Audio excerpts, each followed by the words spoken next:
Well, the fight over fantasy sports is escalating. FanDuel and DraftKings, the two largest companies in this fast-growing industry, are filing lawsuits of their own in an effort to keep their operations running in the state of New York. Eric Chemi reports from New York, where fantasy sports supporters staged a rally today.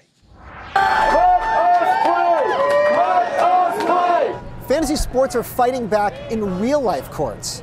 Today, daily fantasy leaders FanDuel and DraftKings filed separate lawsuits against New York Attorney General Eric Schneiderman, hoping to keep their games running in the state despite the office's cease and desist order. Meanwhile, FanDuel organized a rally in front of Schneiderman's office to make sure their voices were heard. I just don't think this should be a priority of Schneiderman when there's so many other issues in the city and the state. They're fighting over a central question of whether this game is gambling. FanDuel claims it's a game of skill.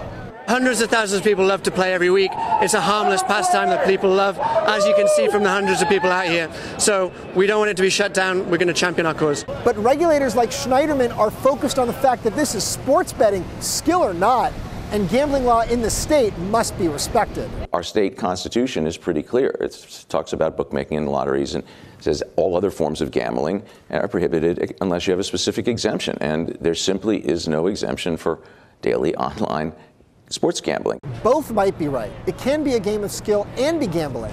And that question may not matter until the courts decide. In the meantime, FanDuel and DraftKings will keep accepting bets from New Yorkers, forcing the courts to act. One thing to watch for, some payment processors have already announced they will not accept New York payments during this murky legal situation. If others like PayPal bail too, that might mean more damage than any court action. For Nightly Business Report, I'm Eric Chemi in New York. And late today, FanDuel said it will start the process of limiting access to users in New York State.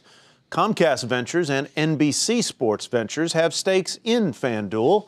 Comcast is the parent of CNBC, which produces this program.